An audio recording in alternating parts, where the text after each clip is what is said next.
You know who loves Izotope? This guy. Everyone here at Ruinous Media can't get enough of Izotope's intuitively designed plugins for audio restoration, mixing, and mastering. This year, make a resolution to yourself to say goodbye to bad audio and hello to super clear, wide, dynamic, clean audio using Izotope RX11 and the new Ozone 12. Master every track's potential with their complete 20-tool suite. Go to izotope.com and use code FRET10 at checkout for 10% off. That's FRET10 at checkout for 10% off. And go to izotope.com. That spelling is izotope.com. Don't let those fat cats at major record labels be the only ones having all the fun on these digital music streaming platforms. Go put your music on the streamers and take advantage of the global audience waiting to hear your music. Distrokid helps musicians get their music on all the major streaming platforms, and you keep 100% of your royalties. Hyphenate listeners get 30% off at distrokid.com/VIP/hyphenate. Again, that's distrokid.com/VIP/HYPHENATE. Go get your music streaming everywhere. I'd like to welcome our newest sponsor, Schecter Guitars. Go over to schecterguitars.com and see what high-quality goodies they have waiting there for you. Premium feel, unbeatable price. I like the ZV Hollywood S or the Corsair Semi-Hollow Body. Their Sustainiac series is incredible, as well as the Stargazer 6 Vibrato. They have a wide variety of styles and builds with high-end components and affordable prices for touring guitarists. They're built to last. Go treat yourself and try something new you've always wanted to check out. Schecter Guitars has it all.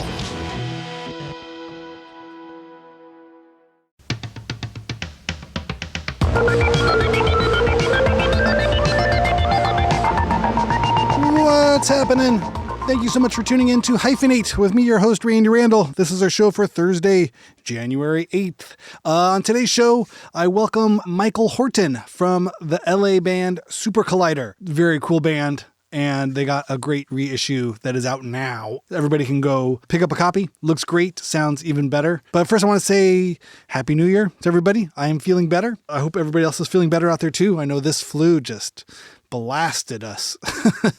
Our family was down during the holidays right before Christmas, and then we all kind of cleared up right after Christmas, and then Southern California decided to get awfully wet for about 2 weeks, which is fun. We don't get rain really enough, so it's good. It's good. There's no reason to complain. I'm not complaining. It's fine. But not being sick is great. That's my favorite part of the holiday season. I hope everybody else had a good New Year's. I want to say happy anniversary to The Smell. They had 2 great nights in a row of anniversary shows. I can't even think what is the anniversary this even is. Is this almost 30 years? Could that be? Oh my gosh, I have to check in with Jim. I think so. 98? So no. So what is that? Probably 28 years. Coming up on 28 years. Whoa. So 30 years. So we'd get another 2 years. That'd be wild. Congratulations. 28 years at The Smell, Jim, and all who celebrate. But yeah, so Michael Horton from the band Supercollider, he hit me up online and said that he thought we had a lot in common. It's funny, we get into it in the interview a little bit, but I'll just kind of set the table. They are a 2-piece experimental band from Los Angeles, similar to the band No Age that I play in. And they use a lot of like samples and loops and things. It's kind of also similar to what we do, and also have a strong graphic design presence. And it was funny as we were as I was researching the band and as I was getting to know him, I was like, well, there's a lot of parallels to No Age, and it's really funny. So we got on the mics and talked, and it was really fun. And he was nice. So he came to the first RC Flying Field show that we did last fall, which one of these new project I'm working on with Jeff Rosenberg, Ben Adrian, and Jeff Kwan. And it was great to meet him in person. It was funny. He came out to see a live score thing we did for Thomas Campbell's Ye Old Destruction skate film. So, really, really sweet, awesome dude. And the record is out now. You can go to supercollider-la.bandcamp.com to pick up your copy. You can also follow Michael on Instagram. It's supercollider_LA. So it's Supercollider, SUPER. I'll try that again. SUPERCOLLIDER_LA. There was another band called Supercollider that is out there. British band with Jamie Lydell. This is not that band. This band is the Los Angeles Supercollider. There's a great story written about them on Bandcamp as well. I'll put all the links in the show description below where you can click through. But first ever release of LA band's acclaimed 1991 debut album, pressed on white vinyl with updated design by award-winning Emigre founder Rudy Vanderlands. Includes a 23 by 33 reproduction poster fold-out insert with photos, lyrics, and an essay by critic Ned Raggett. Ned was one of the people that put us together. Again, Ned just coming through in a pinch, connecting me to all kinds of great underground, noisy, Southern California-based bands. And very cool band and a very cool record. It was remastered by Carl Saff and pressed at Smash Plastic in Chicago and released by Good Records. So go check it out. All the links there in the bio. And here is my interview with Michael. Enjoy.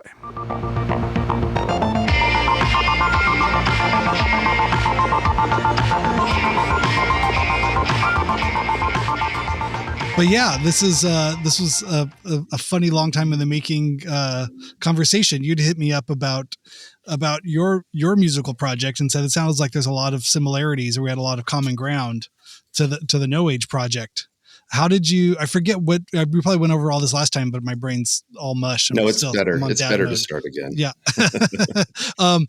How did you? I'll make this about me. How did you first hear about me? Let's welcome to your interview. Works. Let's talk about me. Yeah. Well, it's funny. My lovely girlfriend, Kimberly, bought me tickets to see Sonic Youth at the Hollywood Bowl in 2010. Okay. Right. And it was you guys in Pavement. And the joke was, she said, yeah, and I think it's a band called No Age. And I'm like, no, that's something printed on the ticket, because I hadn't seen the ticket. That just means no age limit. And stupid me. No, I'm sure you're not the only person who's ever thought that. We got New Age a lot. People would call us New Age. So at least, yeah. Oh God, that's even worse. Yeah. Okay. And then did you think, you're like, wait a second, this is just like my band? Or what? Yeah. It was exciting, and especially to see it on that big of a stage, because the 2-man band has always been near and dear to my heart. And it, I'm sure you've been in plenty of bands, and why it gets whittled down to 2 people. And, and it's also a big challenge, and it, you guys were all great. Of that. Yeah. You've been with the bands where the bass player doesn't show up to practice and all that kind of stuff. And you're young and, you're writing songs and you get impatient with the guys who are just kind of, how it is sometimes. Of course. Always. Always. Some people are like, yeah, I'm going to pick up this guitar or drum set and not be serious about it. And, when you're really into it, which Philip and I were, we whittled it down to 2 people. So yeah, I definitely saw commonality and especially drums and guitar with the sampler. I mean, that's the setup. But your Supercollider time was about 10 years, give or take, prior to it. You were in LA, operating in LA in kind of the late 80s, early 90s. Is that about correct? Right? Yeah. Yeah.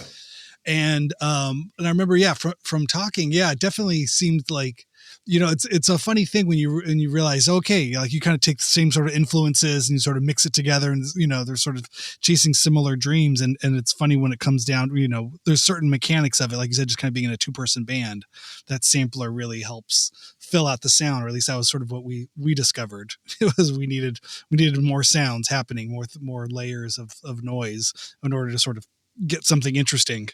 What brought you to that kind of world? So, I mean, imagine it's a similar sort of route, but kind of walk me through sort of how you arrived at the Supercollider sound. Okay. Well, I started basically, as a teenager in punk bands, and, started as a bass player because, as a kid, I took acoustic guitar lessons and had an acoustic guitar, loved music, started at bass, joined a friend's band, all so young. I was 16. Singer and guitar player was 16. The drummer was 14. Played at the Cuckoo's Nest. My second gig was opening for Fear. Wild. Who were in their late 20s, and they might as well have been 80. When you're 16, you're like, oh my God, you're 27. Yeah. but that was really great. And then recorded an EP with that band. And I know I've mentioned this to you, recorded, mixed it. I was only in the band for a couple of months, good friends of mine. And then after mixing, the guitar player pulled me aside and said, "Hey, so you're out." Because I couldn't afford a bass amp. So they brought my friend in who had a bass amp, that elusive PV or acoustic 215 bass amp. But it's so funny. Those are those fickle times of being teenagers, in bands. Yeah, and $300, it it might as well have been $30,000. Yeah. Of course I could have gotten a job, but I was lazy. Well, yeah, but you're a kid, you're a child, and you're trying to go through school and everything else. Yeah, it's hard. If you don't have your own transportation, it's hard to secure steady employment anyway, taking the bus or skateboarding down to a job and trying to keep it all together and not drop out of junior high. It's a lot to ask. So it's probably easier just to get fired from the band. It's probably worth it. Those things, right, that happen and you're like, oh, well, if I wouldn't have gotten kicked out of that band, I wouldn't have gone on to the next thing and the next thing, Well, it does. And it teaches you a lesson. Like, I am not going to let this happen to me again, because I wanted to write music. I really wasn't, a bass player that was going to wait around for other people. Not that bass players don't write, but you know what I'm saying? Sure. I wanted to write my own stuff, and they were a punk band. I was into more post-punk at the time. By 81, I was getting, PIL and early Susie and the Banshees. Always have to qualify that. Early. Oh, okay. John McKay, John McGeoch. Yeah. Yeah. It's so funny. Sorry, I'm just remembering different things too. It's like I remember I had a band right out of high school. It was like power violence sort of band, like the Locust, and I was asked to join. I was probably the third or fourth bass player, and I joined the band, and it was just fun. I wanted to play live, but we had to practice at the guitar player's garage out in West Covina. And he was the youngest. He was still in high school. And I remember I was just out. I was probably 18 and he was 17. I was a freshman in college and he was a senior in high school.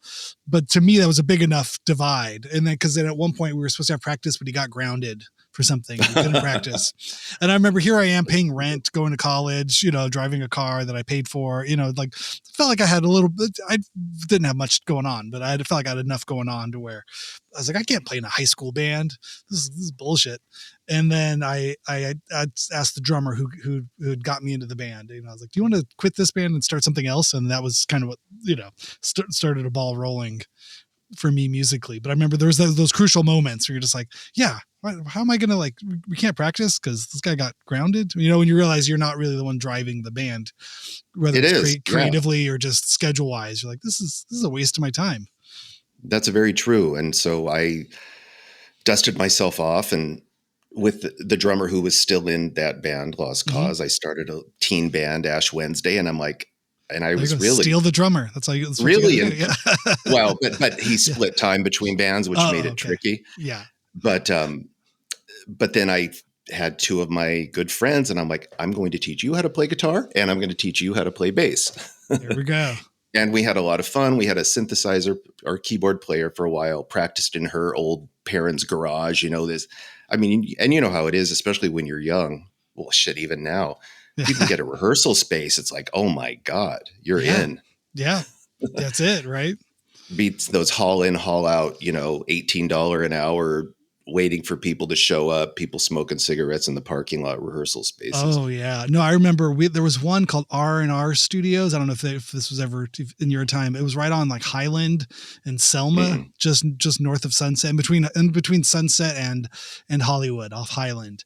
And it looked like an old motel or something. It was just, there was a parking lot, which was nice, but it was just, the rooms were disgusting. It seemed like, like Guns N' Roses used to party there or something. It was a very gnarly thing, and just years and years of graffiti and vomit and piss. Like you need a UV light on the carpet exactly before you even step in. Like wear waiter boots or something, hazmat suit to rehearse. But I think it was like $20 an hour, so it might have just based on where it was. It could have been like a prostitute sort of like space or a drug shooting gallery or something, and a practice space too.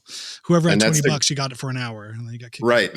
That's the great memory of those rehearsal spaces too. When you're in bigger bands, hey everyone, we need $52. Oh man, I bought cigarettes. Sorry, I only have $12. That kind of Everybody's got to, pony up, give your, whatever cash you have in your pocket, just give it over. And the one person who's responsible, like, fuck, it's cost me yes. $30 for us to have a Right. practice. And that guy Right, didn't even exactly. show up or something, you know what I mean? Again, these are those young responsibilities or things trying to play in bands and figure it out. Yeah. Exactly. So I started this little teen band, Ash Wednesday, and we were more along, post-punk. Some of the gigs were pretty hilarious because, when you teach your friends, there's a learning curve, Mm-hmm. you know. Sure. But we had a lot of fun, and then eventually I left those guys, just frustration, just young man stuff, and I eventually wanted to make my way up to LA.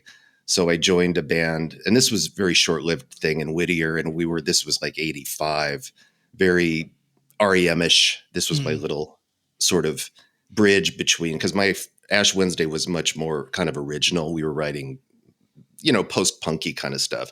Yeah. Then dove into this, recorded an EP, and then a good friend of mine, Joey, who I still play with, was the drummer, and he sort of dropped off. And then I met Philip from Supercollider. He responded to a recycler ad, and he had just driven here from DC, Virginia area, and was a drummer and wanted to play. And he was very young. I think he had just turned 20, and I was 22.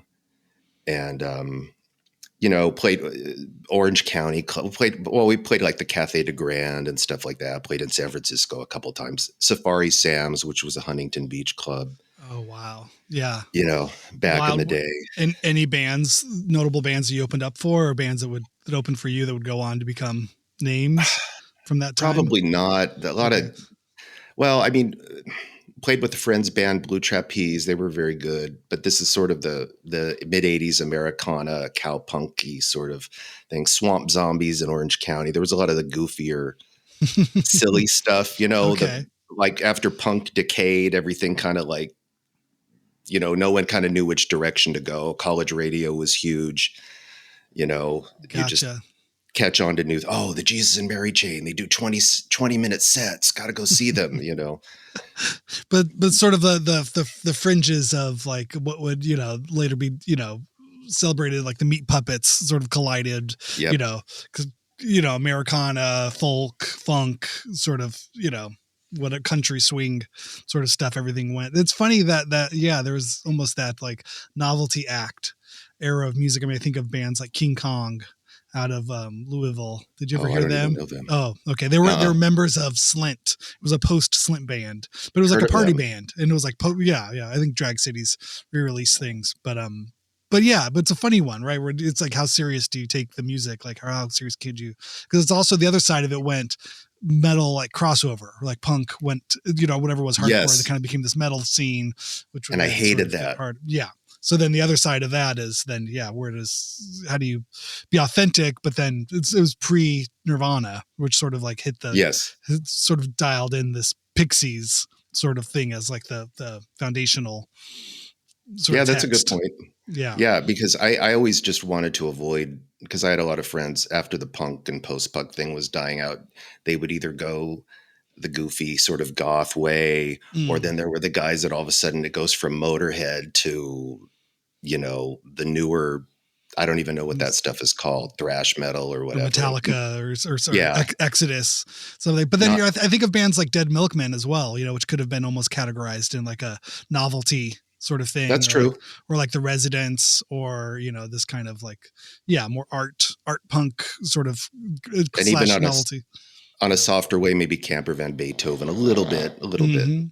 It's interesting. Because that's why I always felt like Orange County really fell off the map, because after punk died, then it became, you got stuff like The Offspring and that kind of there we go. goofier stuff, which was, made for radio, good for them, but not my well, especially in those early days. Yeah. It was sort of hard to see what was going to win this race, or what was going to come out of it, or if there was anything to win. I mean, that was also the days, prior to any of this stuff ever really having a crossover potential. You know what I mean? The college radio wasn't really was seen as its own scene, sub genres of stuff, right? There wasn't any big check at the end of a rope. No, you're right. The expectations were low, and it was like, you need to really capture our imagination for one or two records, and then we're going to move on to someone else.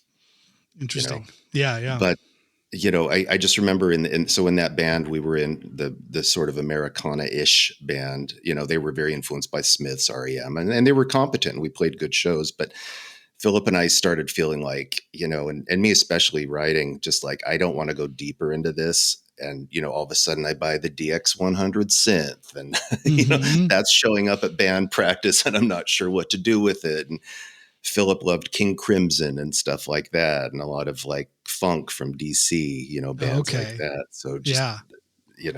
a lot of music that I don't even really know to this day.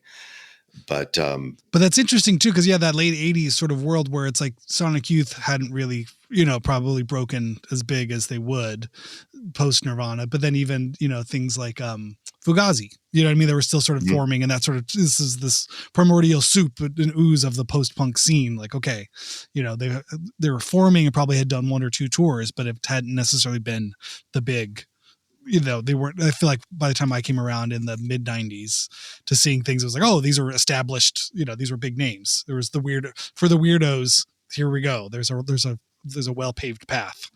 True. Yeah. I mean, I know Philip and I were starting to get, because again, I didn't want to go deeper into just that type of songwriting.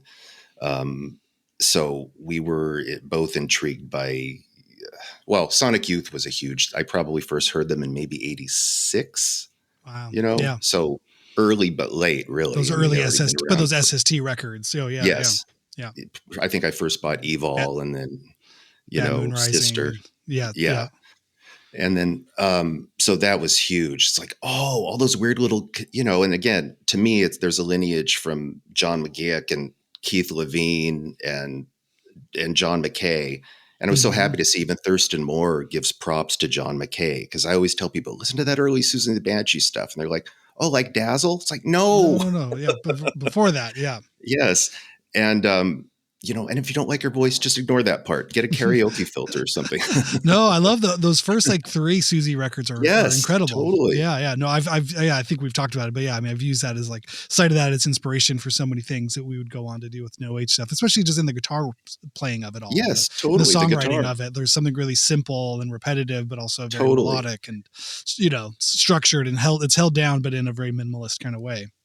And John McKay really even played with more distortion. His was a little less intricate than John McGeoch with his little arpeggiated chorus. That's what I'm thinking of. Yeah, that lines. Stuff. Yeah. But they were his were very sort of concise little 3-string arpeggios, repeat, have the flanger.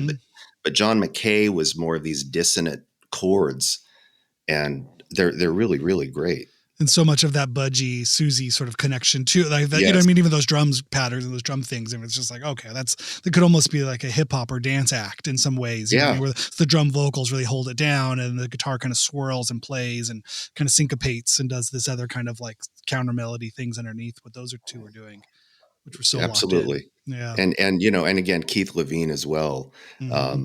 In PIL, especially second edition, which I think is a masterpiece and hugely influential. I think by the time this comes out, I'll have the interview I did with Martin Atkins will be out, the drummer, who the later drummer from PIL and from so many other things. Yeah, it's great. Yeah, he was really fun to talk to. And, I think I texted you, but if you ever listen to that B-side of Flowers of Romance that he drummed on, Home is Where the Heart Is. Oh, right. That is just an amazing performance. It's this cavernous pounding snare, and it's almost a reggae song, like a dub song, but you have Lydon caterwauling through the thing. And I don't know if Keith Levine actually played on it, because I think he had drug problems at the time of that record. That sounds about right. I think he was in and out. And interesting aside, but I figured you might like this. I know you're a Captain Beefheart fan. Oh, sure, yeah. But listen to, or maybe you've listened to it, the song Candy Corn from Mirror Man. Oh, yeah. Listen to that and listen to PIL's Pop Tones. You think there's a direct line there? Oh, God, yeah, total lineage. The guitar. And wow. And Lydon was a huge Beefheart fan, too. So it makes sense. It's all there. Oh, yeah. Yep. Yeah, I have this record. How things were like almost falling apart, but they weren't. Oh yeah, I mean that's what's so inspiring about all of that Captain Beefheart stuff, and you realize that he's writing it down and drilling it into these poor starving slave captive musicians. And yeah, like some low rent Zappa. Oh man, it's great. Yeah, I drove by the house, the Trout Mask replica house where they took all the photos out front of that. It's in studios, or not studio. It's up in like Simi Valley and Oh, really? like Thousand Oaks. I was around there. I was like, I feel like this is the hills, just if you're like going to drive over down to the PCH, it's just 1 or 2 exits before that. And I looked it up and I found it and I drove by, and there's big signs like private property, but they're like, you can see the little bridge. You can see all the little stuff from those photo shoots. And it's like, whoa, spooky. I don't know. It feels haunted to me for some reason. Yeah. Well, I have a funny, it just made me think about that. I remember one time, swear to God, I don't know. I don't believe in, wacky stuff, but it was so funny. My ex-wife and I, years ago, maybe late 80s, early 90s, we're driving through Arizona and we stopped at a gas station, pit stop, use the restroom. And I swear we saw this guy that looked just like Don Van Vliet. Oh, wow. And then we got gas and looked for him again, and he had vanished. And I thought, you know what? I'm just going to think that's Captain Beefheart. Sure. Yeah. You saw him astral projecting somewhere in the desert. That definitely could have been. Exactly right. Incredible. Cool. Okay. So then where do you go? And then, so you guys are writing more, and then you morph from that into the Supercollider project? Yes. I mean, I quit. We sort of splintered that band. It sort of run its course, the sort of Americana band, maybe 87. And again, I'm also, my best friend Max is a fine artist, went to UC San Diego, got his MFA there. And so I'm getting schooled on, minimalist art, Donald Judd, Ellsworth Kelly, Ronnie Horn. And I'm like, okay, now my brain is firing, because minimalism, here's this. Yes. And design aesthetic. Design aesthetic. I cannot go down the bluesy route. I love blues, but it's just not, I'm a dorky kid from Orange County that likes art. So it's you're not going to front like you're from not going to front. Yeah. And so that was hugely influential. Philip had a sort of art design background. And so I sort of broke that band up in a way, just, teen or early 20s arguments. Sure. Well, fine, I quit. Oh no, I quit. So Philip and I started playing, and I had the DX100 synthesizer. He was the drummer, of course. He's way more technical, way more patient than I am. I don't know how it breaks down with you and Dean, but it's a mix. Yeah. There's times we'll take turns at being technical. Okay. It all depends on what day. The fun stuff, right? Yeah. Yeah. Well, it feels like there's moments where it's like, okay, this is making sense to me. I'm going to keep going with this. And then he'll get something going. He's like, I'm kind of going down this route. Like, okay, go with it. I'm not going to, just sort of let me know when it starts to sound cool. Just show it to me, and then we'll figure out what goes from there. So yeah, in terms of that, the program, everything's got its own intricacies, and it's I think the hardest part with, especially in a duo, is you just have to trust the other person and go, okay, well, let me know it's once stuff starts to sound good, then then we can work on something. But you kind of have to have those experimental sessions where you're just like, we're just trying to find something here, and like the other person has the trust and patience. They're like, okay, you're going to get into something that's usable. Because patience. Yeah. Patience says it, because I can remember so many rehearsals because sitting while Philip would be programming things in, and we had to use a hardware sequencer with like a 2-line display of like dot matrix letters.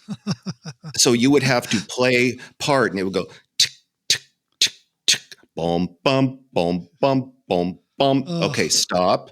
Cut, and then to go to another screen. There was no touch screen. There wasn't a beautiful display where you could see. It was literally like copy part 1 ? Yeah. How many? And I would, and you sit there with a guitar, and that's the worst person in the world is a guitar player sitting with a plugged in guitar around their neck while people are trying to get stuff done. Yeah, just keep touching it and messing with it. Just keep touching it. Same can be for a drummer too. I mean, have you ever asked a drummer to sit still? Just hold on. Okay, cool. Jesus Christ.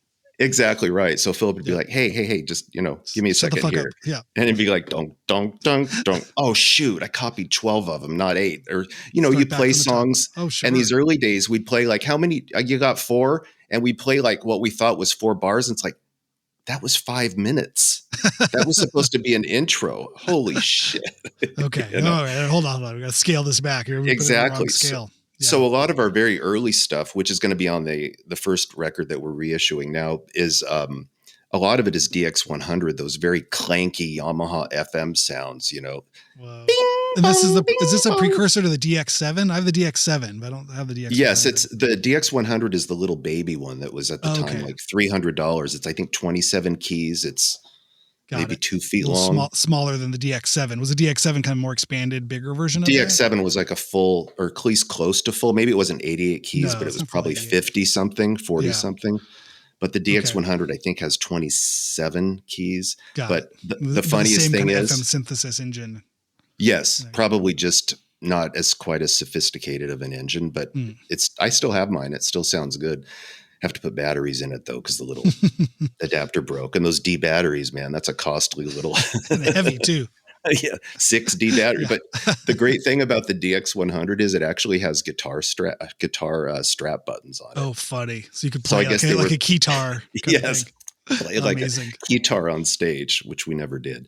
Yeah. So we had the DX, and then it's like I started reading about sampling. Oh, right, yeah. And I ended up buying an Akai S950 at a Guitar in the Valley, which is, of course, no longer there. And, you buy a sampler at a guitar shop, and it's just weird. And sure, one of those big-ass, ugly, carpeted rolling racks. And it was like, with tax, I think it was $1,700 or $1,800 in 1989, I think. I mean, it was a fortune. It's crazy. And, started going to Staples or Office Depot, whatever it was called back in the day, to buy floppy disks. I mean, we still have hundreds of floppy disks. And that was fun. I mean, that's when the fun really started. Like, oh, let's detune this acoustic guitar and hit it with a drumstick, Mm-hmm. And you get this, well, okay, I guess I'll just do the obnoxious sounds, but, you'll get a doing, doing, doing, but then you loop it and it's like, that's like a rolling piano, but it does not sound like piano. No one will know what the sound is. Yeah. Well, and then you feel like you're breaking ground. You're doing something different. Totally. Now there's a sound coming out of speakers that isn't like every other sound that you've heard before. Yep. Yeah. And we didn't want to sample from records because that was already, been going on. And that wasn't our thing. It's like, no, I want to create sounds. And I loved the idea because I've always liked very simple guitar playing. I mean, look, I love Bob Dylan. I can listen to The Times They Are A-Changing, just him and his guitar, 5 times in a row. Yeah. But, or Kraftwerk, whatever. But I'm like, give me something very simple and repeat it, and I'll come up with something. I like that challenge, even if it sounds ugly. And, after an hour, if it doesn't work, then find a different section of that sample and let's try that. Yeah. Yeah. But that's so much of that process and that exploring thing. And it's interesting too, I think, talking samples, especially at that time, there was obviously a precedent for hip hop music and production. And then also in the dance, kind of electronic music production. So to kind of find this, rock and roll sort of matrix, like where do these work in samples in rock or post-punk or something kind of, find itself. It was not necessarily an established go-to, like, oh, here's the sample. So here's the thing. Here's the path that needs to be followed. Where in those other two worlds, you kind of knew you had the soul singer, in the dance tracks, right, or you had these kind of like, funk, drum samples and siren samples and stuff. The Bomb Squad did, and Public Image or Public Enemy. But yeah, what I mean? So there was some vocabulary, I think, in terms of sample, usage, but it sounded like where you were at, you were looking for something else. It's kind of something yes, different. Because I mean, we still, come from punk, and I still like rock music, you do too. Mm-hmm. I'm sure same kind of feeling. So, and even by a little later, 1990, or, even before, probably 89. I don't know the whole timeline, but there were also a lot of bands starting to use samplers that come from that post-punk, but a lot of it was, whether it's even dance, but it's that industrial sort of dance stuff. Sure. We weren't going down that route either. See Nine Inch Nails, yeah, or even before that. Right. Just that, for 7 minutes with, and that's great stuff. And we played with a lot of those kind of bands, but I didn't want to do that because my thing was still writing little guitar melodies at home on an acoustic, but then playing them on electric and putting a delay on it and then combining it, I was also listening to a lot of Talking Heads around the time, the first two records, revisiting them. And so just loved that sparseness. And for Supercollider, I liked things where, and then also, I guess I'll go back to minimalism, sort of making a loop here, no pun intended. But, I got really learning about minimalist art, got really into, again, via my friend Max, Steve Reich, Philip Glass, Terry Riley, and hearing Steve Reich with like music for 18 musicians. It's a cliche, but it blew my mind. Sure. Yeah. The same way Miles Davis's Bitches Brew did. Like, I'm kind of scared and kind of really excited at the same time. Yeah. But it's inspiring too. There's that sense of like, okay, like this is the barrier of entry, not that the music is easy, but that it's, okay, this almost grants permission to sort of live in the margins or color outside of the box of what, composition would traditionally have been thought of. So there's that kind of feeling like, okay, this opens a dialogue. Well, okay, if he's doing this, I could go slightly over here. I can kind of jump from that position into something else and start combining ideas that aren't necessarily virtuosic, to accomplish. That there's within like a repetition of four notes over time can evolve and can work. Right. Yeah. I'm right. I'm not going to score where something is going to, over the course of 12 minutes, become slowly out of phase with something else. Not my skill set, or that it's written, these complex sort of pieces for symphonies, and you got to like find the connecting modal framework from one key change to another and arrange for 16 pieces of brass and strings, Yeah, absolutely right. But I loved what I loved about Reich too, was I always felt like it had that, I don't know if I'll be able to describe this. It had this sense of being almost suspended in time, where you weren't following a narrative. I mean, their tonalities and sure, notes shift, and it's musical. I'm not talking like John Cage here or something, but I just always felt like you could get suspended. That's my dog who's on my lap snorting. You can almost become suspended in time, but it's not soft new age music. It almost overwhelms you so that you get lost in it. It's aggressively, bum, bum, bum, bum, bum, bum, bum, bum, bum, bum. It's like, wait, where am I in the song? Wait, I'm not even thinking about something changing because this is exciting the way it is. Yeah. There's a form of therapy. I forget what it's called, EMDR or some acronym like this, where it's almost like gets the brain to shifting a binary code or something, and it shifts your brain to where you can then like think differently, or almost access part. You occupy one part of your brain while another part does something else. And I think there's almost I've experienced that, at least with noise contexts or these kinds of like patterned sort of contexts. Just like, oh, okay, like I literally became, like a transcendental meditation sort of moment or something. Yeah. I mean, My Bloody Valentine sort of explored that in a different way. I mean, pure bombast. Yeah. Right. Yeah. But in a way too, where you have to like ignore half of the music that you're hearing, or half the sounds, and then look deeper and to hear there's a melody somewhere in the back of there, like this kind of three-dimensional sort of mix or layering of textures and things. You're like, oh, okay. So there's sort of the choir of angels going on, and but there's somewhere in the distance past all this other stuff that you're hearing, and you're listening differently, which I think especially in my sort of brain as a young adolescent, sort of coming to some of this stuff, it was definitely like, wait a second, I just learned how to hear music differently in a way where you literally just reprogrammed your brain. Similar sort of way to like I take to like skateboarding or something, where you're skating, and like once you get the hang of it, you're not thinking so much about your movement as you are like planning the next thing. And there's this like kind of like there's a flow. There's a three-dimensional sort of feel to it. Yeah. You take some things for granted, and then it changes the way your brain works, or how you see yourself in space, or how you hear music, or how you experience things, especially at those young ages. It's influential. And then like all things can be useful in this kind of. And the way you're talking now is the way you weed out friends when you're young too, right? Because you try to tell that, right? Exactly.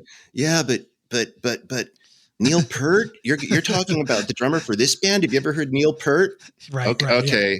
No, I'll call you next week, dude. I played with a bass player once, and he was like, like all this stuff, Captain B. Riley, like, mean like Adrian Belew. And I was like, It's not quite that. But I even feel the first same way about Frank Zappa.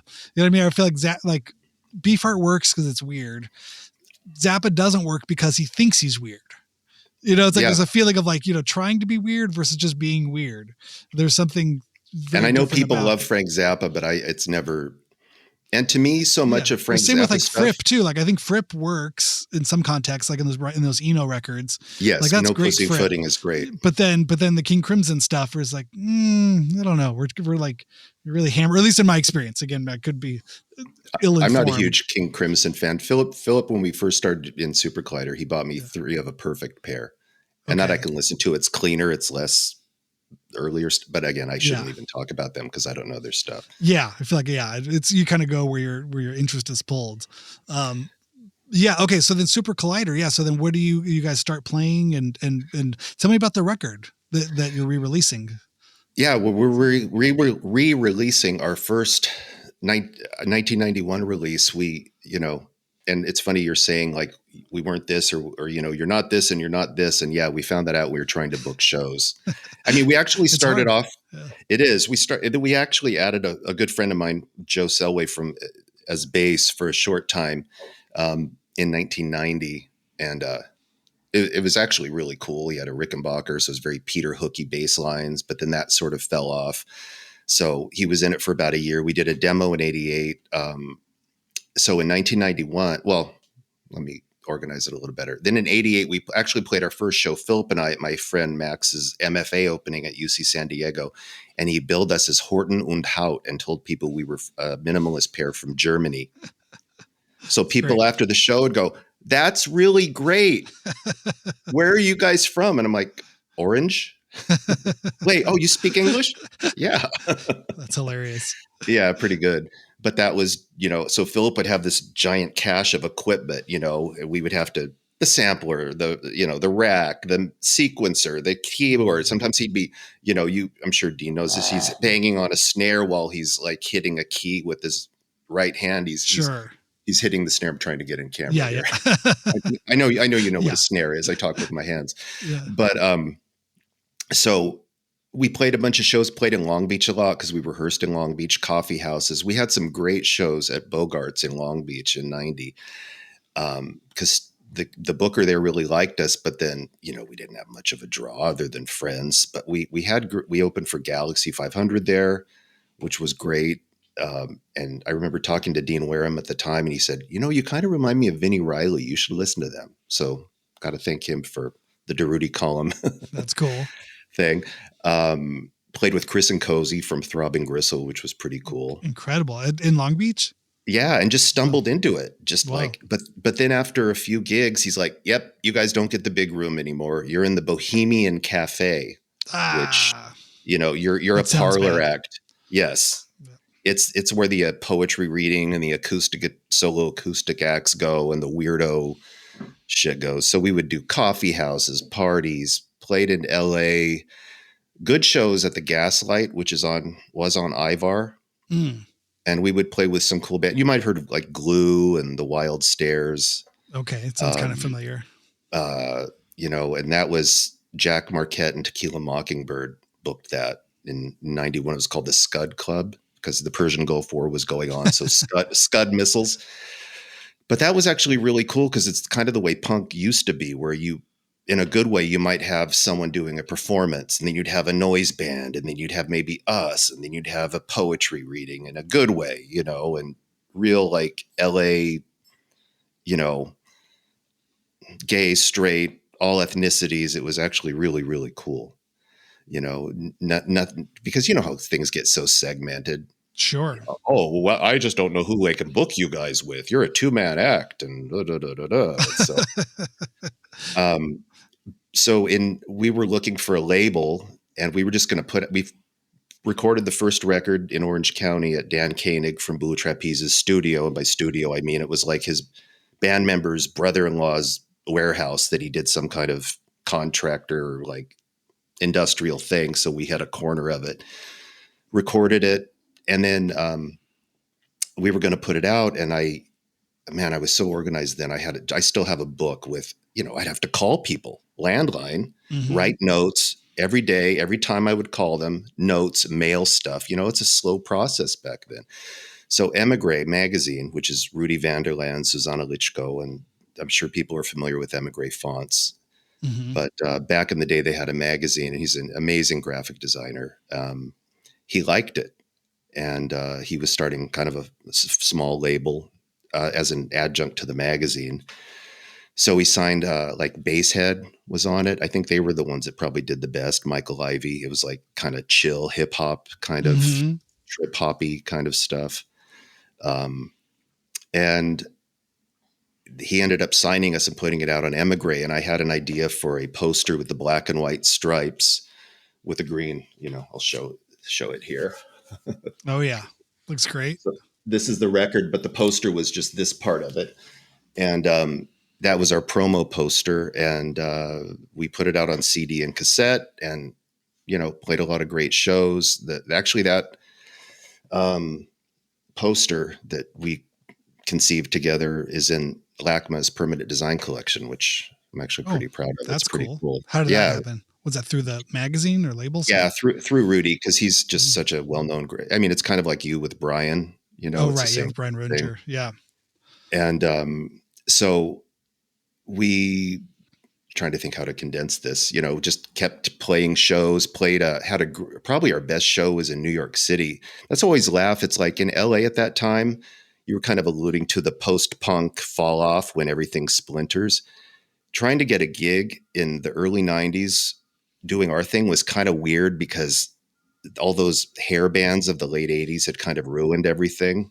Well, you're going to buy tickets? What do you mean? Yeah, pay to play and all this kind of shit. So, not all of it. They were cool. We played the Shamrock, which was cool. Like Clawhammer would play, we played with Ethel Meatplow. I'm sure you heard of Ethel Meatplow. Sure. Yeah. Babyland. I don't know if we ever played with them, but those are the kind of bands we would see, at the time. And were you around the Jabberjaw Zone at all? Did that ever come across? We never played there. I went there so many times, but never played there. I mean, I can remember ordering T-shirts from my friend from Orange County, actually, who he had this company called Murder Inc. INK that would do band tees. And I remember being at Jabberjaw one night and waiting for him to deal with Courtney Love because she was getting T-shirts with him too, and me standing there waiting. She ordered whole T-shirts from him. He printed whole shirts. Oh, yes, he printed T-shirts. Okay, but I was part of that scene. But this is kind of an aside. But for my job, I worked at a service bureau, which I don't even know if they exist anymore. But I was trying to learn graphic design, and I was a photo retoucher. And Philip and I got Philip a job, and we would output printers film for magazines. And the owner was gay, and so knew people who worked in gay media. So we output film for The Advocate and all their magazines, various magazines. That's cool. It was a cool job. And we ended up getting so many people jobs there that it was kind of like Weirdo Central, indie rock, alt rock central. So I worked there. Philip worked there. John Napier from Ethel Meatplow was a driver. Mike Adams from Rosemary's Billy Goat was one of our drivers. Christian from 400 Blows and Rig. Okay. Yeah. Worked there. It was really funny. Paul, who I think was either in the Centimeters of the Parkas, he worked there for a while. It was like, hey, you want to work at this place? The owner's really cool. As long as you show up and do your job, you're good. That's all you needed to know. And that was mid to late 90s. But seeing a lot of those bands. Incredible. And then what is sort of the final moments of Supercollider from that time? I mean, at what point do you pull the plug, or does it feel like, well, okay, this just isn't a thing, or how does that work? We played quite a bit, played in, on the East Coast a little, played, a lot of clubs around LA, not Orange County, actually, Long Beach, San Francisco. Did a second album that we recorded at Mambo in Long Beach that, the first album Philip and I financed, it was probably $1,500, nothing. A lot. Still a lot back then. Yeah. Maybe. Yeah. But the second one, we felt like it was big time because Rudy wrote us a check for $2,500. Nice. for Duel, which was 1993. So, 91, 92, 93, we're playing, we're writing. And that one Duel is really good. It's harder, heavier guitars, My Bloody Valentine influence and stuff like that. And that we really explored sampling more because the first album has some samples, but it's still a lot of that DX100 bleeps and bloops. Okay. But the second one was, guitar scrapes that we would detune and loop, or hitting stuff, or even stupid stuff. Like I still have it, this 4-level harmonica. It's almost like a corncob handles, and it has 4 different tunings. And, I could blow on it in a room with a mic, and all of a sudden what is that? Is that like a B3 organ that's underwater? No, that's just a stupid harmonica. That's great.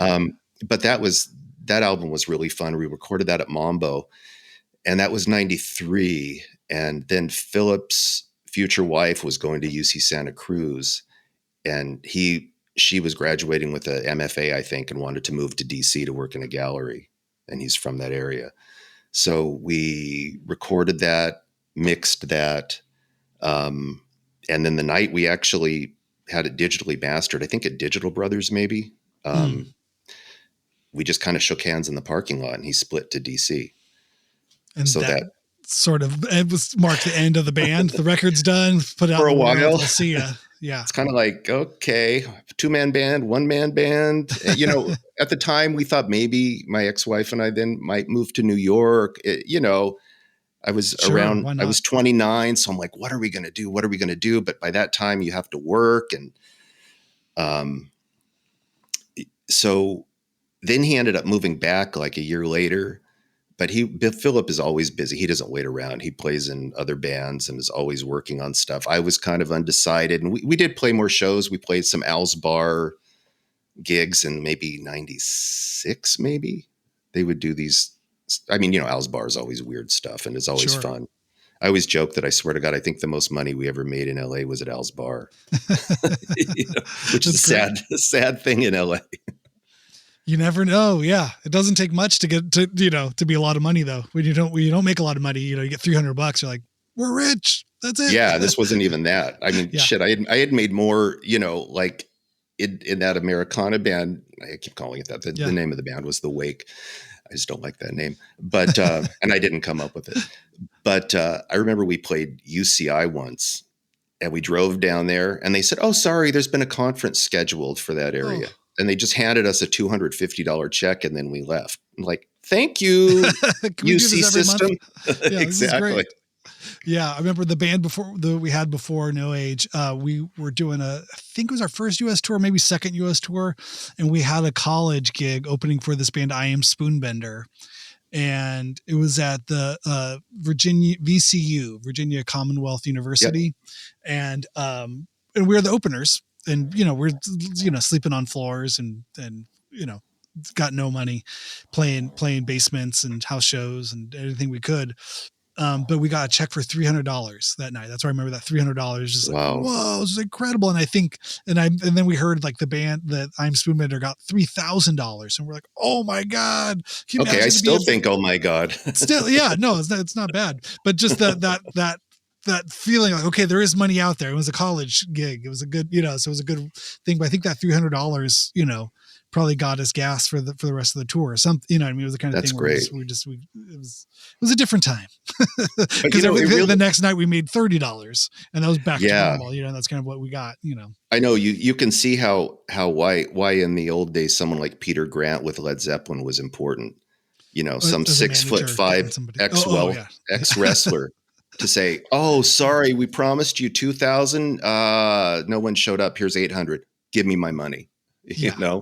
Because they'll always pull. So, yeah, well, hey, we have like 40 people. It's a Thursday. Well, no, sorry. Yeah, but you guys had 2 drinks. So we're going to take $16. Wait, no, we didn't. Oh, well, someone said they were you and had 2. Like, come on.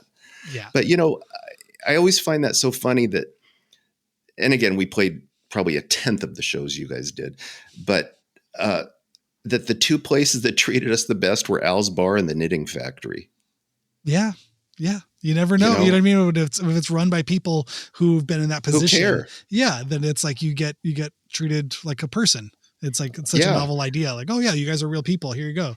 Here's what we said we would do. Here's what we did. Here you go. I mean, I remember in 91, I think, or no, 92, we had a great show. That was probably my favorite show at the Knitting Factory. And Michael Dorf called us because he listened to the tape, and he called, you'd have to send out a stupid cassette and hope in 2 or 3 weeks someone would call you. And he goes, Wow. I love this stuff.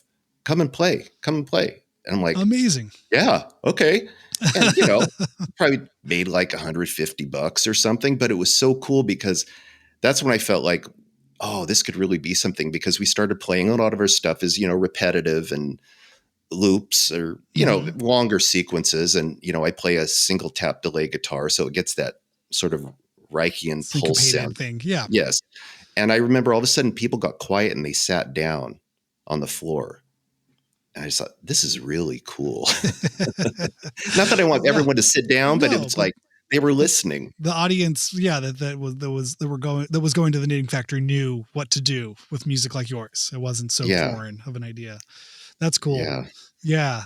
How interesting. And so then reforming kind of into the 90s, and then just sort of just like, okay, let's there was never really a conversation. Yeah. I mean, I recorded in 98. This is kind of a funny story.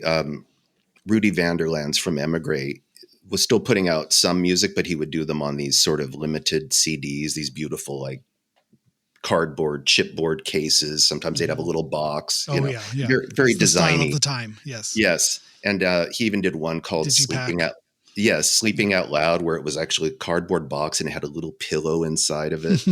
Just really beautiful, smart stuff that limited, probably printed 500 of them, or maybe 1,000. I don't know, however many. But he loved Van Dyke Parks. I'm not a huge fan, but Rudy is also a photographer, and he was going to do a little picture book of Palm Desert, and he wanted like 7 or 8 bands to do covers of the song Palm Desert. So each version would be that band's interpretation. So I think Bruce Leischer's band from Savage Republic, then he later formed Scenic. I think he might be on there because Scenic was on Emigre. So at the time, I just did it myself as Supercollider. Philip was doing other bands. So I went into a buddy's studio downtown, and it was all guitar, which I thought was cool because I was able to extract cool bass sounds, drum sounds, all from guitar samples, working. And I actually felt like this is really cool. Didn't sound like the song at all. It's like, this is what a cover is supposed to be. I mean, of course, it's my ego. So I'm thinking, this is great. Rudy had to call me, and I just think it's funny. Hey, Michael, he has this very soft voice. I am so embarrassed and so sorry. What? I can't put this on the compilation. Oh, why? Because he gave me like $800 to record it, or $500. And he said, Van Dyke Parks hates it. He said it just sounded metallic and thin, and he doesn't want it on the record. And I'm like, it's okay. You don't have to feel bad. Just roll with it. He's like, oh, I feel so horrible. Like, don't worry about it. That's life. I got to go in the studio for a day. I had fun. That's a reason to not like Van Dyke Parks. I was like, I don't feel really one way or the other, but if he rejected a song I did, then I would have a feeling about it. Exactly. Oh, exactly. How funny. And sorry, go. No, just as an aside, another weird no age thing. And I found this out about you guys recently. I don't know if this is exactly correct, but for a while when I was living downtown, I just thought, well, I'm just going to do music by myself and play with Studio Vision Pro, on my little Macintosh and in my little studio. We had a loft downtown on 3rd, right by Al's Bar, back in the good old days when, you could have an 1,800 square foot loft for $1,000 with secured parking and AC. I'm crying on the inside. But I would record little weird things. I had this little studio in the back with all these guitar amps, this tiny little room, and samplers and all sorts of cool stuff. And I used to call that project Housewife. Okay. And weren't you guys Wives or something like that? That was the band before No Age. Yeah, Wives. Okay. Exactly. Yeah. That's funny. How funny. What a small world. I was trying. Did you ever come across the band Disco Inferno in those days? There was something we found later.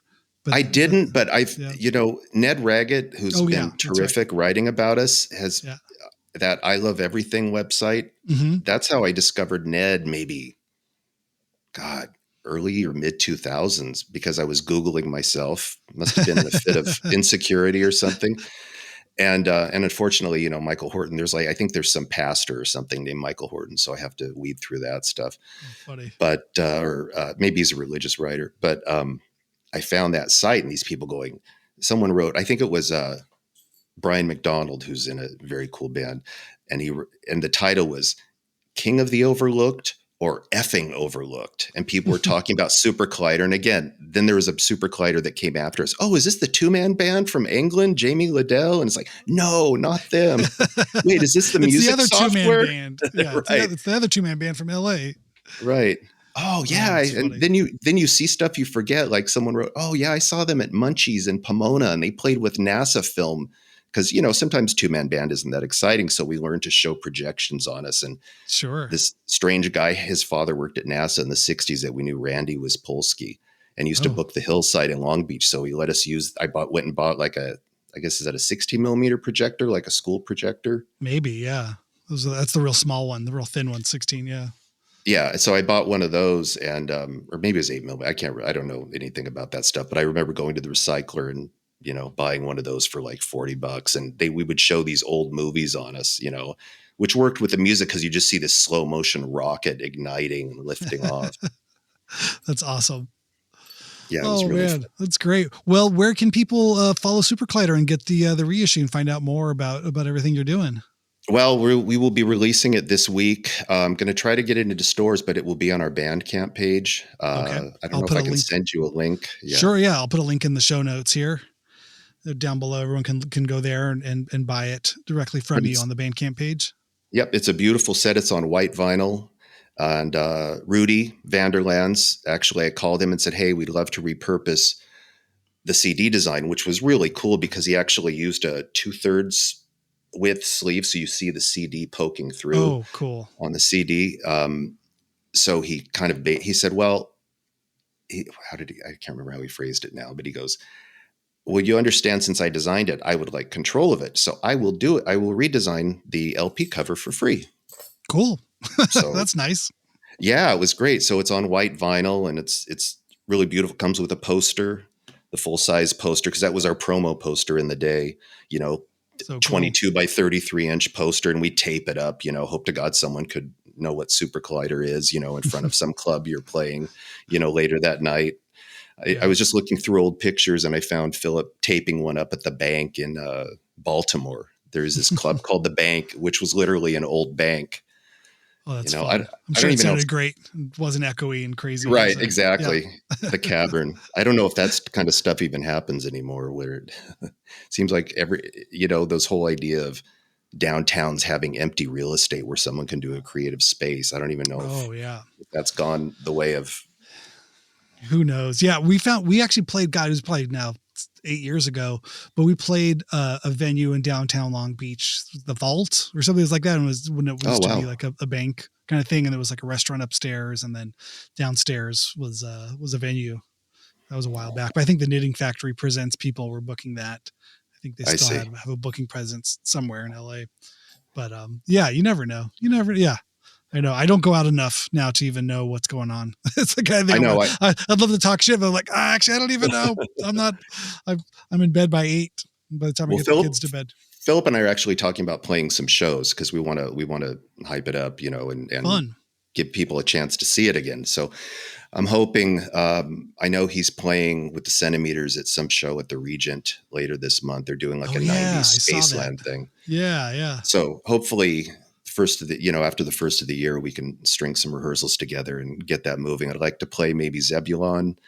And there's that, I can't remember the name of it. There's a creative space. I think Cal Arts has involvement with it over on, is it Beverly and Alvarado?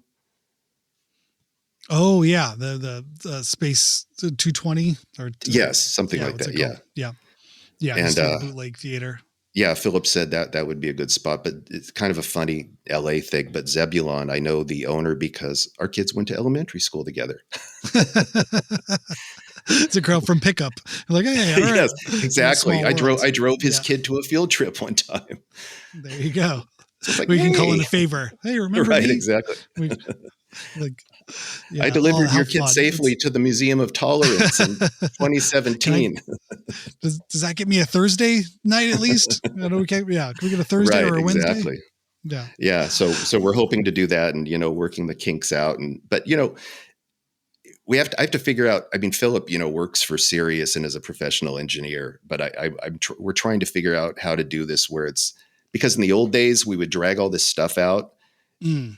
and something doesn't quite register right, the sequencer goes funky, you're screwed. So we would just record everything in real time to a 4-track, like a Fostex, nice one. Mm-hmm. And we would bring that. And that was so much easier because he could drum and fade things in or out. He'd have a click going in his headphones. So I don't know if I need to just get a digital 4-track and do it that way, or. Yeah. Oh, there's so many Anyway. ways of doing playback now in the digital world. I mean, it's there's no end to the options. It's just finding something that's simple enough to actually be useful and that's solid enough to not break within the first 5 minutes. Yeah, that's the thing. It's like I sing and play guitar, so I can't really do that myself with I could do maybe a loop, but our stuff isn't really so much loops coming in and out. A lot of it just is the whole length of the song. So we'll figure it out. Yeah. I think Dean and I landed on this Digitech Jamman technology, hardware technology. Years ago, it was just the easiest, and they're built like tanks and they're really hard to break, and you could back them up to cards that had it never worked well, the software side of it. And then Digitech sold and got changed around. We did our research because we kind of invested in one type of hardware, but they make these, stereo, like sample, basically like guitar looping pedals, but you can load in sample, you can load your own samples, or you can just record them in. And so we would just carry those as like the triggers and then just have backups of the cards. So even if it got missing, you could always just buy another one of those, or just, it's everything. We just kind of, it's doing the long tours that we would do in those, in those days. We just plan for everything to break and have a backup of it. Yeah. Just carry enough stuff. And it was usually pretty good, but but it was, again, you could just one button, you trigger, as long as, I think you have up to 6 hours, Oh, wow. Like a pretty high sample rate for stuff. And you just run that into the PA. But did you ever those probably don't have much of a display on them, do they? Just the number. That's it. Oh, okay. You have to, just the cell you're in. I think you get 100 cells with 6 hours with the expanded card or something, or 200 or whatever it is. That's tons of material. But we would always just put together a set, and then I would have 2 of those at my feet, and he would have 2 at his feet. So there's kind of 4 tracks of. Oh, so you guys are actually looking at each other and tapping your feet at the same time. Yeah. We never played to a click. It was always, there would be some that we'd set to one shot to where we could hit it back on the one every, you know what I mean? If it would get off at the end of the bar or whatever it was, so then you could manually start it back again. And then it was, if we're playing fast, it would kind of, be behind it, or if we're playing too slow, it was kind of this wooziness to some of these things. I mean, they were never really rhythmic samples.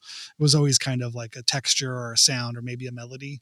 So if we were relatively in time, it worked. And then we just hit it again at the one. So it was always like back on the one. And if we're playing fast, that goes, it's relatively quick. 1, 2, 3, 4, 1, 2, 3, 4, 1, 2, 3, 4, you're back again. So it kind of keeps a rhythm going that way. I see. So yeah, we had to be totally keyed in. Oh, okay. Yeah, I'll check that out. We had to be totally, bum, bum, bum, bum, bum, bum, and then we'd have a bass come in after 27 measures. Boom, boom, boom. God, yeah.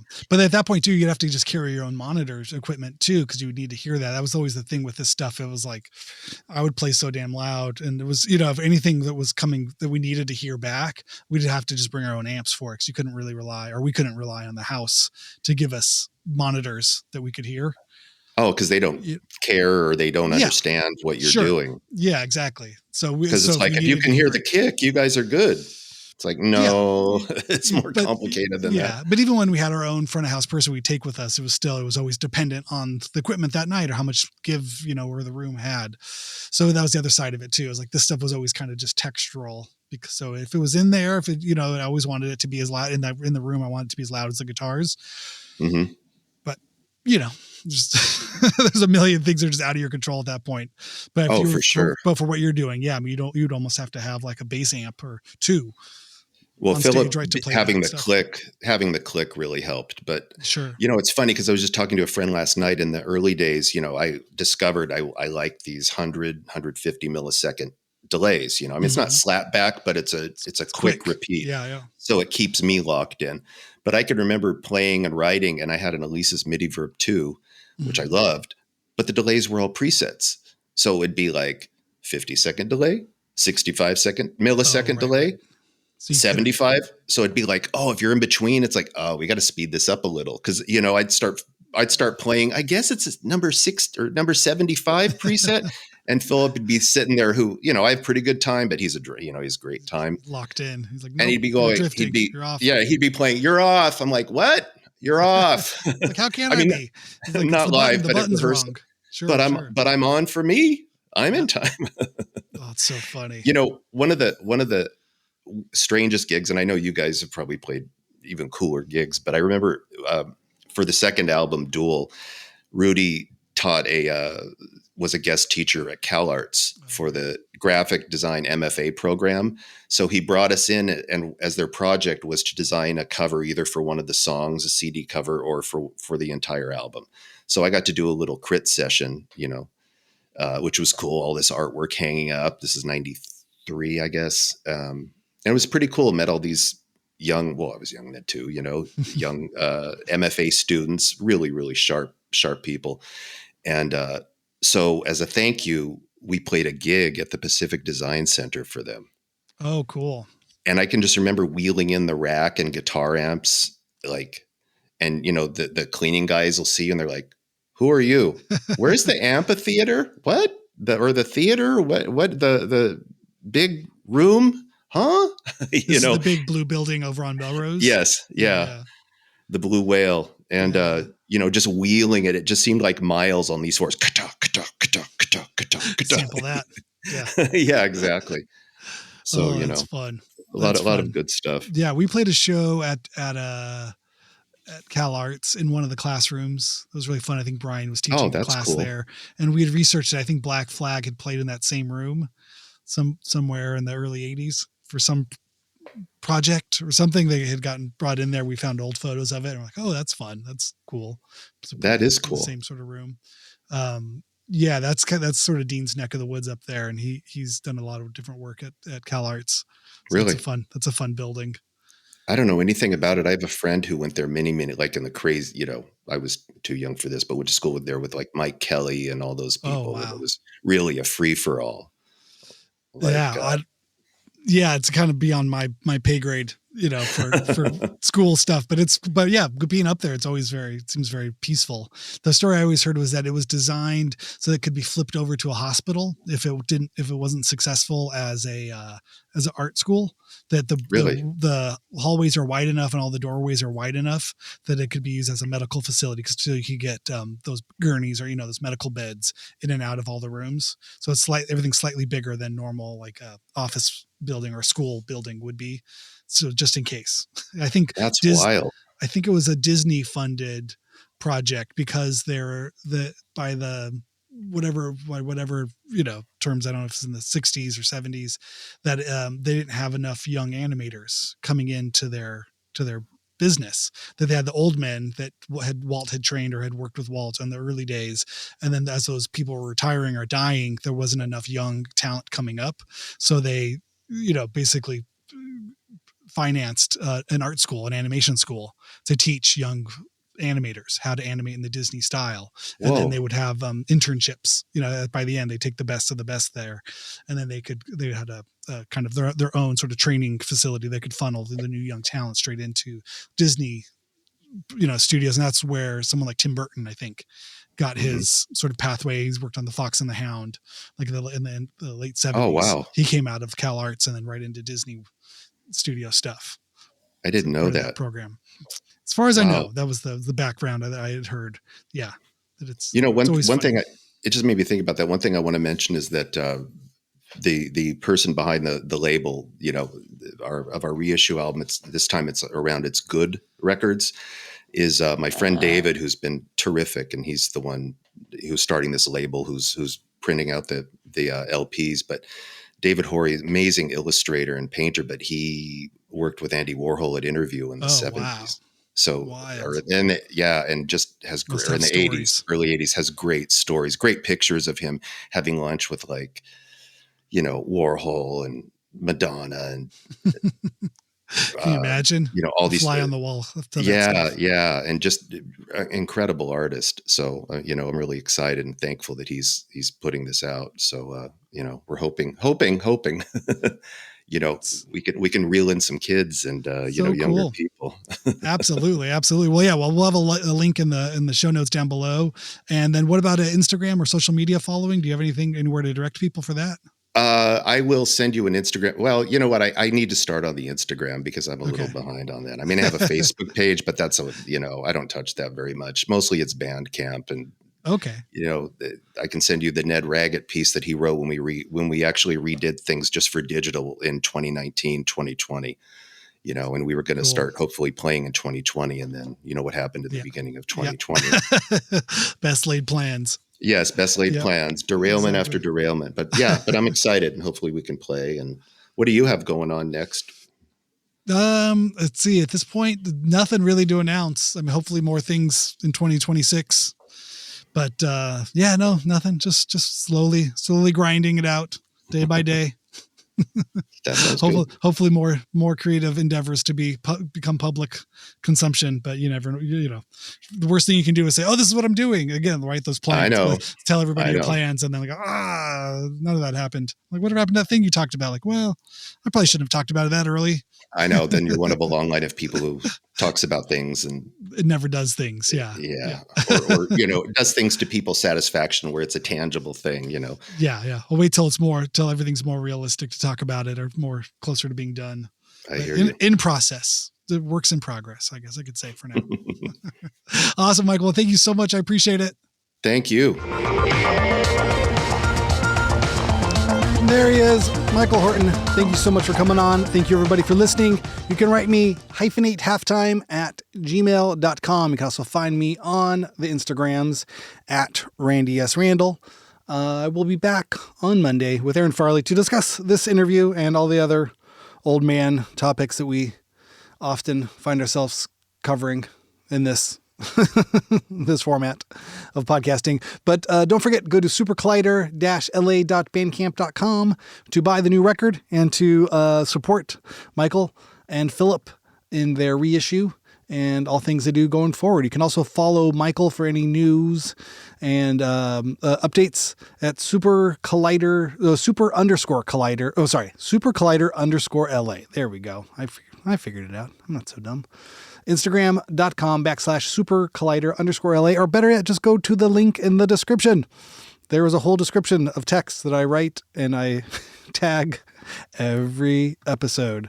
It is under there. If you find it, write me a note. Say, hello, I see you have written a description, and there are links there, and use the links. Hit the links. Why not? Link in bio. All right. Everybody be well. Hope you have a good weekend. Slowly get back into the year. This is happening. This is the circling back era. This is our time to circle back on everyone, get back into the swing of things, and just go slow. All right. Slow in 2026. That's my speed. All right. Take care. Bye.